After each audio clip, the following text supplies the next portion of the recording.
आज हम वैश्वीकरण के परिप्रेक्ष्य में हिंदी भाषा का महत्व देखने वाले हैं।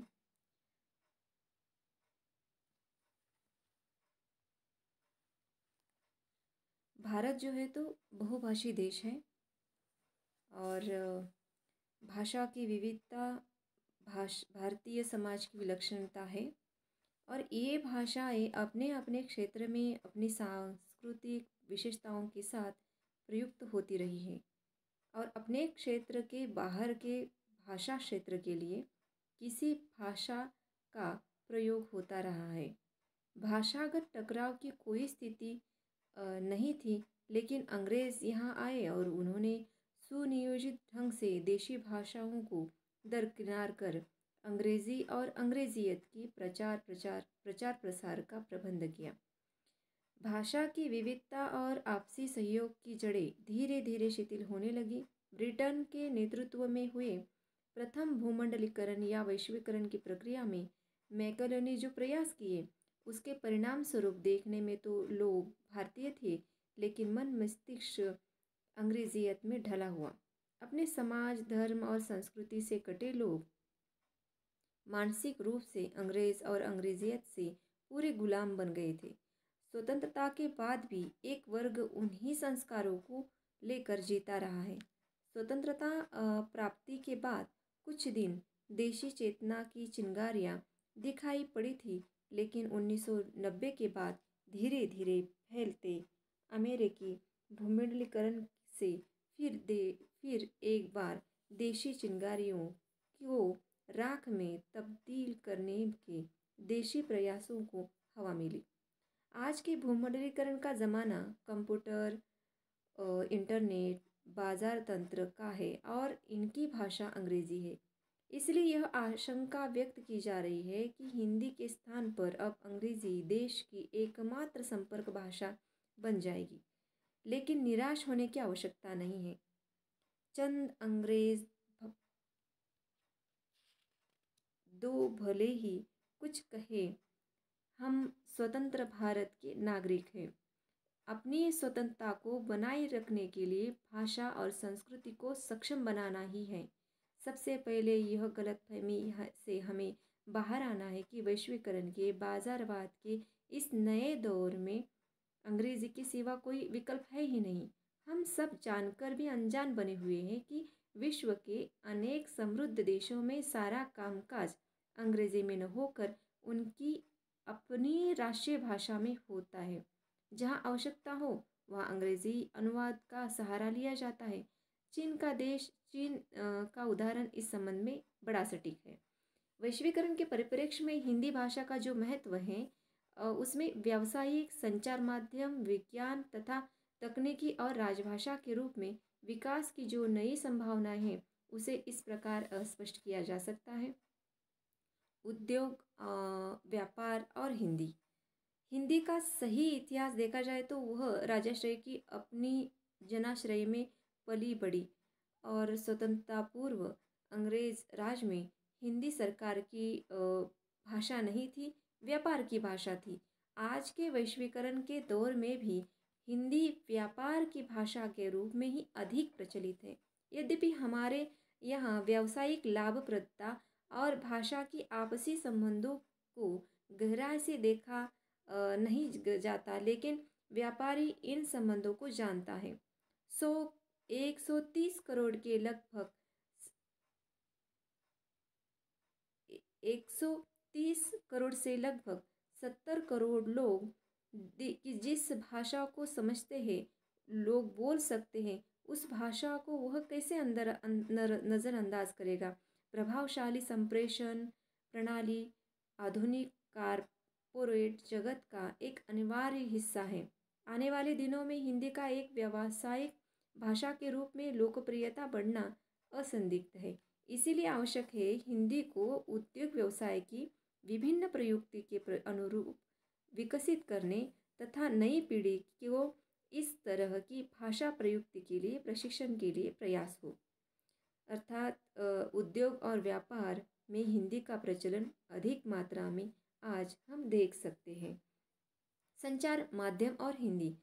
और संचार माध्यम चाहे वो मुद्रित हो, श्रव्य हो, दृक श्रव्य हो, आज अपने आप में एक व्यवसाय बन गया है और उद्योग व्यापार का एक प्रमुख माध्यम भी। विज्ञापन वैश्वीकरण के खुले बाजार का एक सशक्त माध्यम है। आरंभ में विज्ञापन भी पर भी अंग्रेजी छाई हुई थी, लेकिन आज हिंदी तथा भारतीय भाषाओं ने उस पर कब्जा कर लिया है। विज्ञापन जगत भारतीय भाषाओं का महत्व समझ रहा है। हिंदी उसमें अग्रणी स्थान पर है।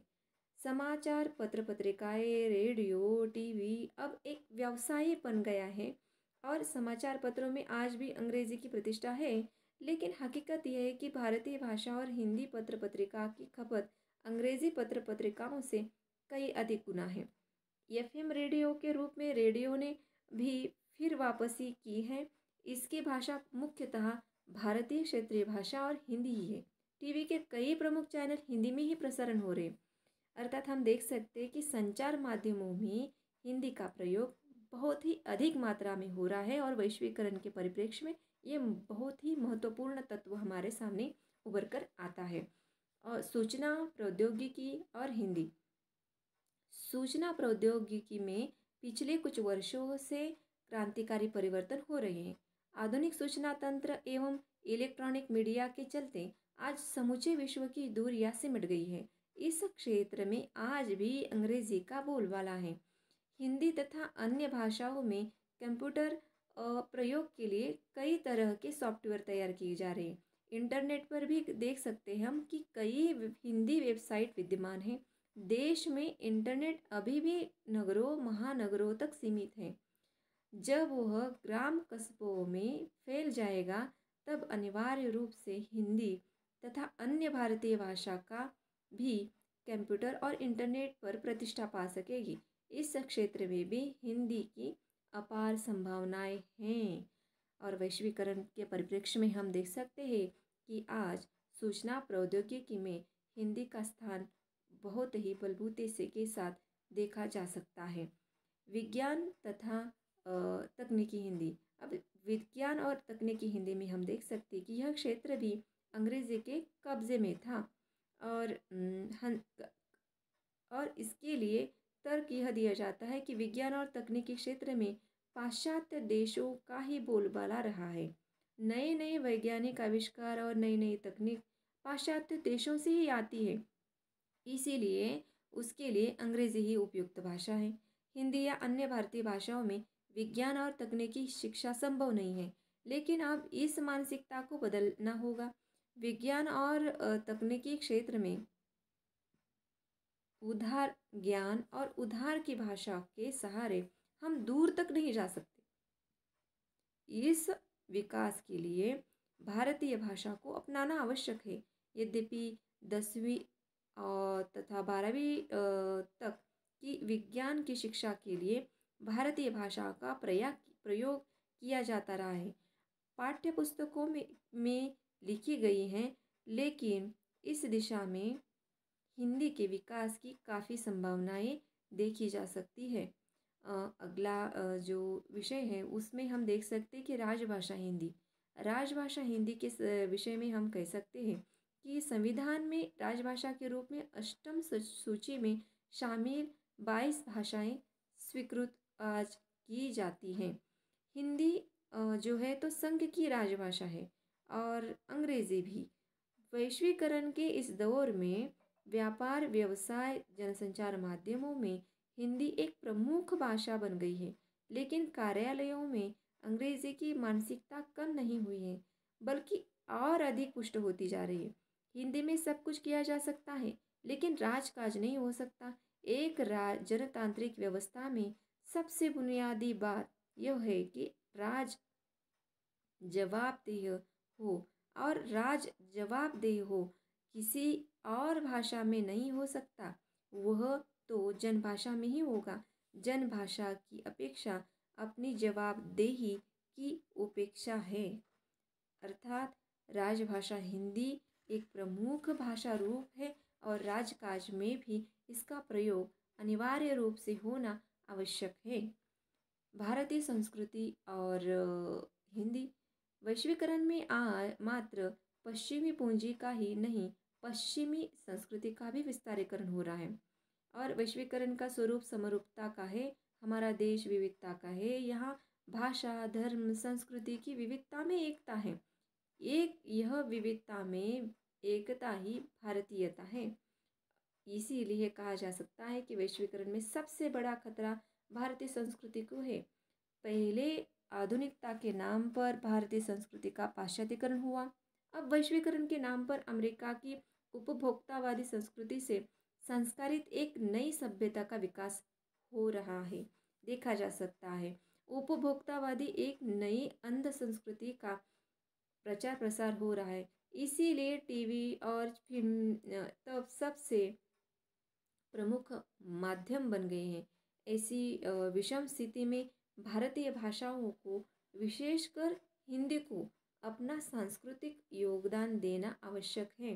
भारतीय संस्कृति की संवाहक होती है, इसलिए वह संस्कृति की रक्षक भी होती है। अतः अब समय आ गया है कि हम सचेत हो जाएं।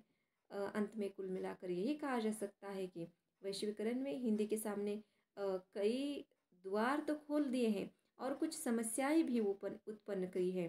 कुछ चुनौतियां भी उठ खड़ी हुई हैं। उनका सामना करने के लिए हमें सन्नद्ध होना ही पड़ेगा, क्योंकि हिंदी का अस्तित्व देश के राजनीतिक और सांस्कृतिक अस्तित्व के साथ अनिवार्य रूप से जुड़ा हुआ है। तो इस प्रकार हमने देखा है कि वैश्वीकरण के परिप्रेक्ष्य में हिंदी भाषा का महत्व और अधिक बढ़ गया है। ये हमारा सबका अपना दायित्व है हिंदी के प्रति अपना एक योगदान देने के लिए। आज के लिए बस इतना ही। कल हम एक विशेष अलग रूप में एक अलग विषय को लेकर हम चर्चा करेंगे। तो आज के लिए बस इतना ही। बहुत बहुत धन्यवाद।